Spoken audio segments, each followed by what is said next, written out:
Neste tutorial vamos falar de automatização de tarefas através das macros de comandos. As macros de Excel constituem um excelente e prático meio de automatização de tarefas que numa folha de cálculo são repetidas com alguma frequência. As macros podem ser utilizadas, por um lado, para facilitar e acelerar a aceleração de tarefas na sua execução e, por outro, para assegurar que determinadas tarefas são executadas sempre da mesma forma e assim evitar a ocorrência de erros ou de inconsistências numa folha de cálculo. Genericamente, uma macro pode ser definida como um conjunto de passos executados sequencialmente, que no seu todo constituem e realizam uma determinada tarefa. Ora, no Excel as macros são desenvolvidas numa linguagem específica, chamada VBA, Visual Basic for Applications, cujo código poderá ser gerado de duas formas. Neste tutorial, apenas vamos abordar a primeira forma, que será utilizando o gravador de macros, que após a sua ativação traduz automaticamente para o código correspondente todas as ações realizadas pelo utilizador. A outra forma de criar macros é escrevendo o código VBA diretamente no editor, o que não vamos abordar neste tutorial. Portanto, a forma mais simples de se criar uma macro é sem dúvida utilizando o gravador de macros, uma vez que este não exige ao utilizador qualquer conhecimento da linguagem VBA. Contudo, há que ter em atenção que uma das limitações do gravador de macros prende-se com o facto de apenas permitir a automatização de tarefas cujos passos possam ser realizados em sua totalidade manualmente na folha de cálculo. Por sua vez, o editor de Visual Basic, embora seja limitado à experiência e conhecimentos dos utilizadores em técnicas de programação e da própria linguagem VBA, permite a criação de qualquer tipo de macro, desde as mais simples às mais complexas. Portanto, primeira parte, para criarmos uma macro no Excel, será necessário ativar o separador programador. Por defeito, o separador programador não está disponível. Nós temos o separador base, inserir, esquema de página, fórmulas, dados, rever, ver, ajuda. Temos que ter aqui disponível o separador programador. Ora, esse separador é ativado indo ao separador fecheiro, opções, do lado esquerdo personalizar friso e depois ativando o separador programador. Imediatamente fica disponível o novo separador programador no nosso friso do Excel. Este passo é fundamental porque neste separador programador temos os diversos comandos para poder criar, editar e gerir macros. Desde logo, os dois botões de acesso direto ao Visual Basic e à criação de macros, gravar uma macro, depois utilizar referências relativas ou absolutas, segurança de macros e depois as funcionalidades adicionais com os controles, os suplementos e o XML. Depois de termos o separador programador pronto, podemos então começar a trabalhar com as macros. A primeira questão importante é percebermos que as macros trazem para o Excel um problema de segurança. Como podem executar código, esse código pode ser malicioso.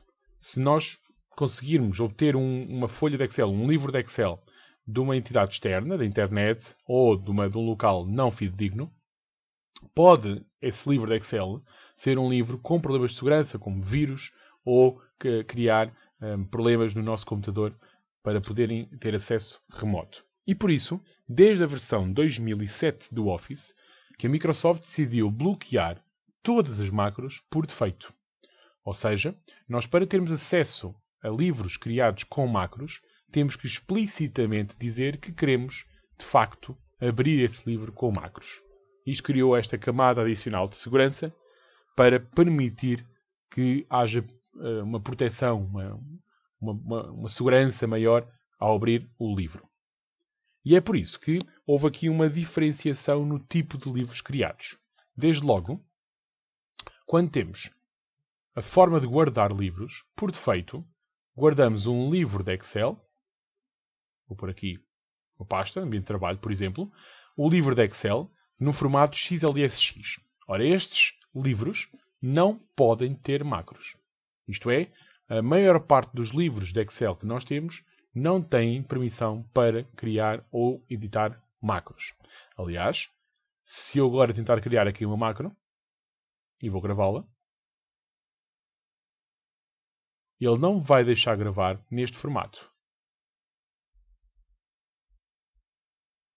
Se repararem, o formato que ele guardou é um formato diferente. Já não é XLSX, mas sim XLS-M. E ao gravar no XLS-M, tenho a certeza que o livro que eu guardei, no ambiente de trabalho, é um livro com permissão para macros do Excel. Então estes dois livros, estes dois tipos de livros, são muito importantes, porque o primeiro não permite guardar macros. E é esse aviso que ele me está a dar aqui quando eu tento gravar um livro que tem uma macro no formato original de XLSX.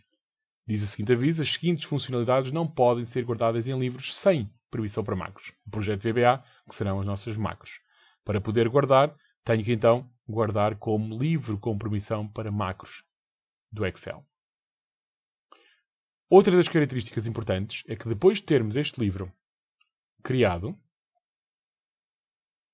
eu guardei no outro local, agora vou abrir aqui o Excel,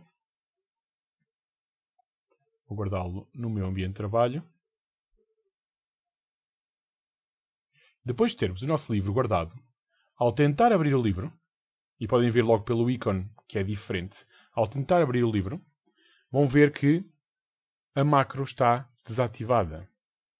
Isto é, eu tenho que explicitamente dizer que quero ativar as macros. É no momento em que eu ativo o conteúdo que as macros ficam disponíveis.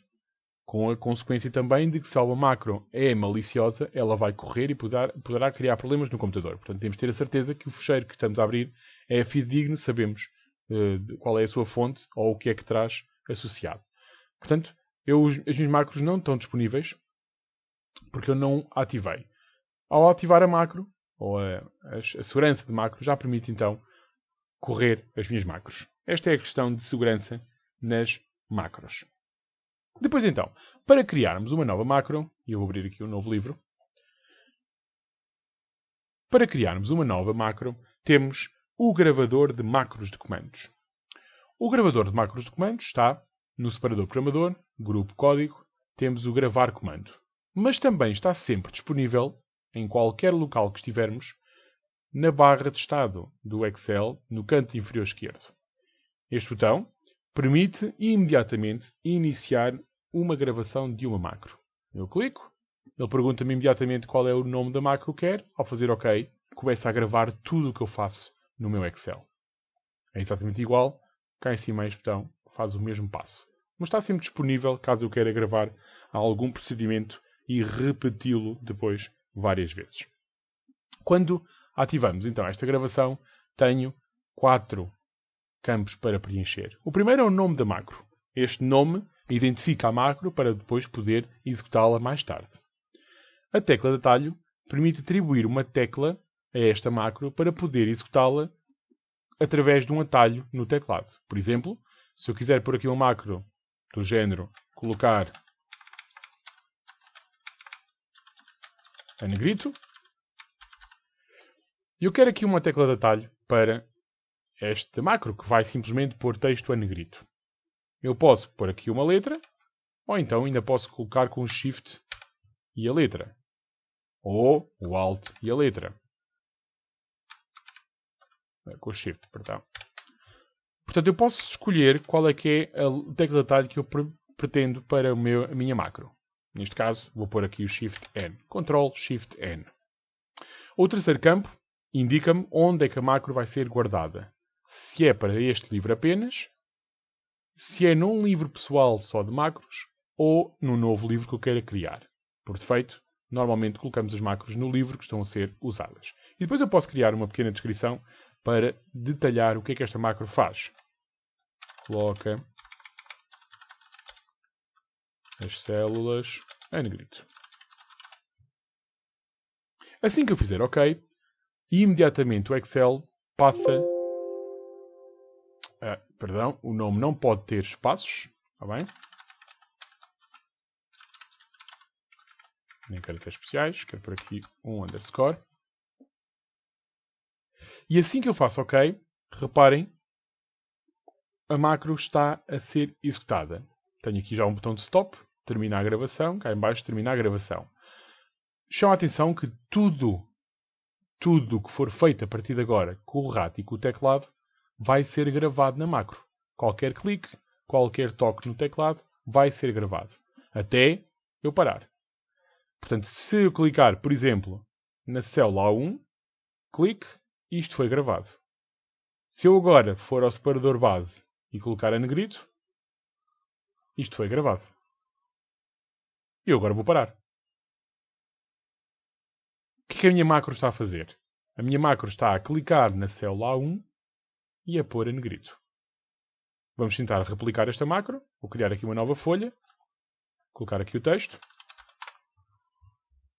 Com a célula selecionada fora do A1, eu vou correr a minha macro. A tecla de atalho era Ctrl, Shift, N. É o que eu vou fazer agora. Ctrl, Shift, N. O que é que ela fez? Correu aqueles passos que eu gravei na minha macro, que foi clicar na célula A1 e pôr a negrito. Macros é de facto um procedimento de gravação. É um procedimento de repetição de passos. E no gravador de macros é isto. É nós podermos colocar os nossos procedimentos para poder repetir mais tarde. Portanto, ter sempre atenção que quando colocamos uma macro a gravar, tudo o que é feito com cliques do rato ou no teclado vai ficar gravado até fazer stop. Uma das questões importantes em relação às macros tem a ver com as referências. Nós já sabemos, através dos outros tutoriais, o que são referências relativas e referências absolutas. Também nas macros, este conceito é muito importante perceber. Desde logo, que por defeito estão ativas as referências absolutas. Eu, para ativar referências relativas, tenho que ativar este botão e ficar com ele mais escuro, ativado. Portanto, por defeito, são referências absolutas. O que é isto? Significa que, na gravação de macros, à semelhança da utilização de referências nas fórmulas, existe esta distinção entre a gravação de macros com referências relativas e de macros com referências absolutas. Relativamente às macros com referências absolutas, que é o que é por defeito, os comandos são executados sobre a folha ativa, exatamente nas mesmas células onde foram gravados. Portanto, se eu gravei a minha macro na célula A1, como está absoluto, ao corrê-la, ele vai fazê-lo na célula A1.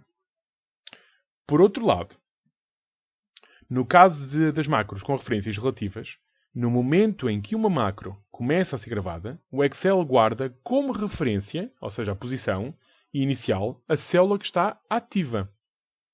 A célula ativa será a célula que está com esta caixinha a verde e a branco. Quando eu começo a gravar, se tiver a referência relativa, é esta a célula que serve de referência inicial. E a partir daí, todos os deslocamentos na folha de cálculo são guardados com os endereços relativos. Por exemplo, vou fazer aqui um exemplo prático. Tenho as referências relativas selecionadas e eu vou, com a célula ativa em A1, gravar uma nova macro. Vou-lhe chamar, colocar, itálico. Não ponho tecla de atalho agora. Vou guardar o livro, faço OK. Está a gravar. Se eu agora clicar na célula F2 e colocar em itálico, e agora vou parar, o que é que a minha macro está a fazer? A minha macro não está a pôr a célula F2 em itálico. Não, como eu tenho a referência relativa e comecei na célula A1, ele está a colocar 1, 2, 3, 4, 5 colunas para a frente e uma linha para baixo, a célula itálica. E isto tem tudo a ver quando é que começa. Veja um exemplo. Eu agora vou, de facto, colocar aqui no F2 o texto Pedro.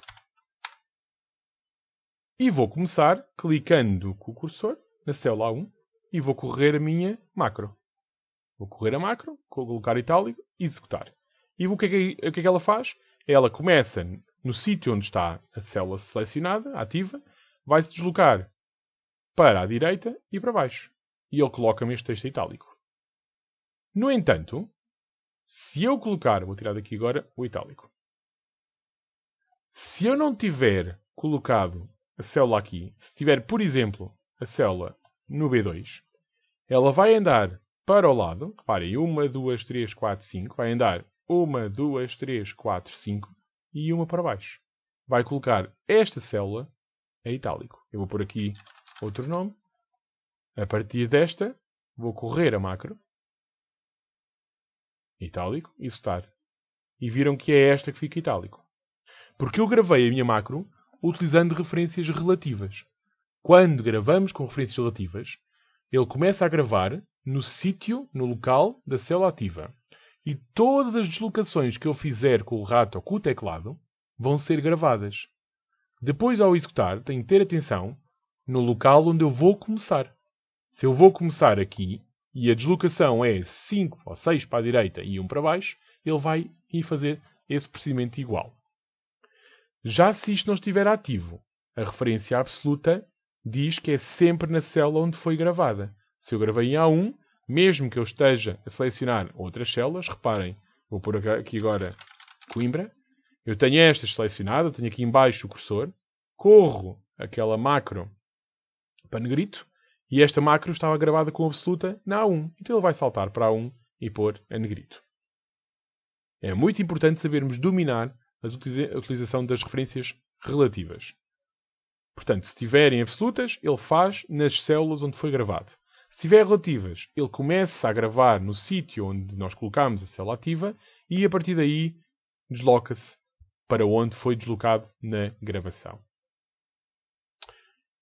Para executarmos macros, como viram, podemos fazê-lo destas duas formas. Ou através do botão macros e escolhendo a macro que queremos correr e fazer executar, ou então através da tecla de atalho que podemos associar a cada uma das macros. Como eu pus para aqui, temos a tecla de atalho, eu posso fazer o Ctrl Shift N e ele saltou e correu esta macro. Ainda há uma terceira forma de executar uma macro, que é atribuindo essa macro a botões. Se não vejam, eu tinha aqui um texto, uns valores, vou pôr aqui o valor 10 em todos eles, e vou criar aqui um botãozinho para formatar este primeiro valor com negrito. Ora, os botões estão nos controlos, um controlo de formulário. E ao criar esse botão, ele pergunta-me qual é a macro que eu quero atribuir. Por exemplo, selecionar aqui o controlo negrito, faço OK. E criei aqui este botão. Eu vou repetir. Clico, controlo de formulário, tenho aqui um botão, desenho o botão na minha folha e assim que desenho, o Excel pergunta-me logo qual é a macro que eu quero atribuir a este botão. Escolho a macro da minha lista e o botão está selecionado e pronto a trabalhar.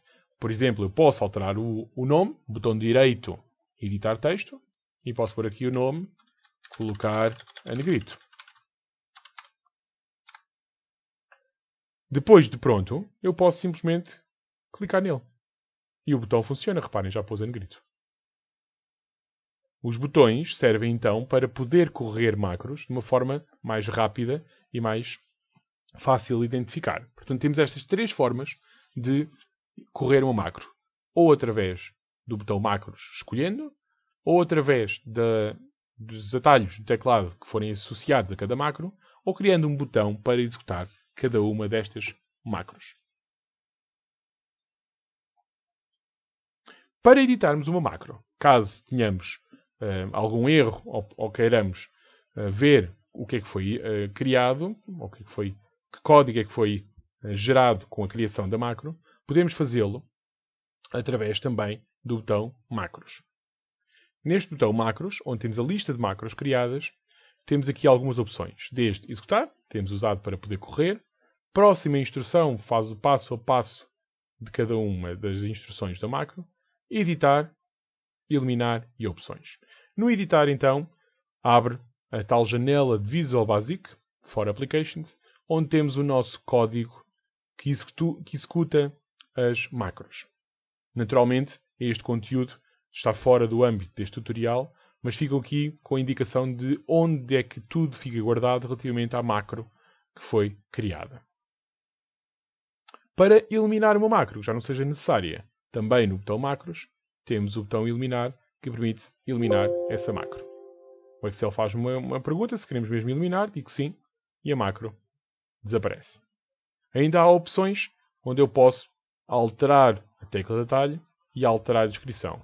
O nome da macro aqui não é possível alterar. E pronto. Isto é uma breve introdução às macros e como podemos tirar partido delas para poder automatizar algumas tarefas repetidas nas nossas folhas de Excel. Obrigado por terem assistido e bom trabalho.